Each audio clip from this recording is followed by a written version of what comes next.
अस्सलाम वालेकुम। आज हम ट्रिग्नोमेट्री के क्वेश्चन कुछ हल करने की कोशिश करेंगे, यानी कि integration by parts. Integration by parts कैसे फार्मूला यूज़ किया जाता है। तो हम ये जो फार्मूला है आई लेट से लेंगे, यानी कि आई लेट।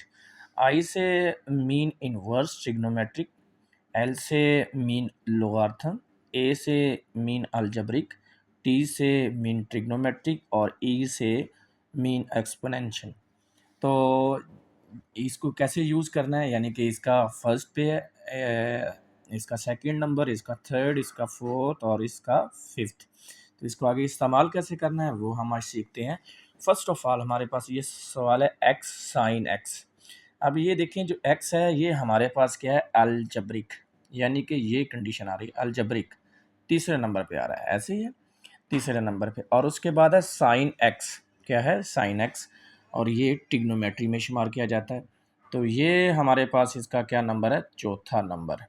यानी कि पहले जो आ रहा है वो क्या है, अलजेब्रिक, और बाद में क्या आ रहा है, ट्रिग्नोमेट्री। तो इसका मतलब है जो एक्स है इसका पहला नंबर है, और जो हमारे पास साइन एक्स है इसको हम दूसरा नंबर का नाम देकर इसे इंटीग्रेशन बाय पार्ट्स के फार्मूले से करेंगे।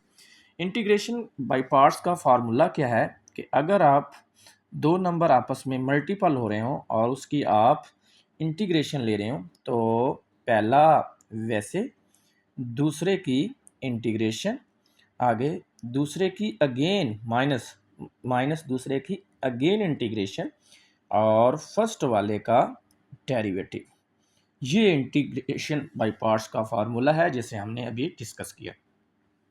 अभी गौर से देखें तो हमने पहला नंबर इसको दिया और दूसरा इसको दिया, और इस फार्मूले की मदद से। तो फर्स्ट ऑफ ऑल हम इस फार्मूले को यूज़ करते हुए कि पहला वैसे लिखेंगे, तो ये हमारे पास आ जाएगा एक्स, पहला वैसे, दूसरे की हमने इंटीग्रेशन ले ली, क्या ले ली, इंटीग्रेशन, साइन एक्स लिखेंगे, आगे माइनस, आगे हमारे पास गेन इसकी इंटीग्रेशन लेंगे तो वो साइन एक्स आ जाएगा, और फर्स्ट वाले का क्या ले लेंगे, डेरिवेटिव ले लेंगे, डी ओवर डी एक्स, किसका, एक्स के लिहाज से, और साथ में ये हमारे पास आ जाएगा। अब ये गौर से देखिएगा, एक्स वैसे लिखेंगे, आगे साइन की जो इंटीग्रेशन होती है वो होती है कॉस, यानी कि साइन का डेरिवेटिव होता है कॉस, और उसके उल्ट चलेंगे साइन की इंटीग्रेशन माइनस कॉस आ जाएगी, यानी कि इधर हम माइनस कॉस एक्स लिख लेंगे, माइनस।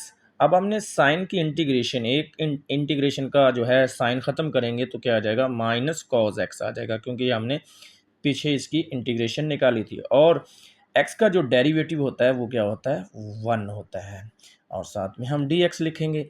इसके बाद है हमारे पास है एक्स, ये माइनस को पहले लिख लेते हैं और एक्स इसके साथ क्या आ जाएगा, मल्टीपल हो जाएगा, एक्स कॉस एक्स आ जाएगा, और माइनस माइनस क्या होता है, प्लस, और पीछे सिंपल बात बच रही है कॉस एक्स, और साथ में क्या लिखेंगे, डी एक्स लिखेंगे। अब ये minus cos, sorry minus x और साथ में कॉस एक्स, और अब कॉस की जो इंटीग्रेशन है वो है साइन, क्योंकि कॉस का जो डेरिवेटिव होता है वो माइनस साइन होता है, और हमने इसके उल्ट जाना है, इंटीग्रेशन का जो उल्ट है वो डेरिवेटिव है, और डेरिवेटिव का उल्ट क्या है, इंटीग्रेशन। तो कॉस का जो इंटीग्रेशन है वो प्लस साइन आएगी, क्योंकि इसका डेरिवेटिव माइनस साइन है, तो इसके उल्ट जाना है हमने, प्लस सी आ जाएगा। ये हमने आज सीखा इंटीग्रेशन बाय पार्ट्स, यानी कि इसको कैसे हल करते हैं। तो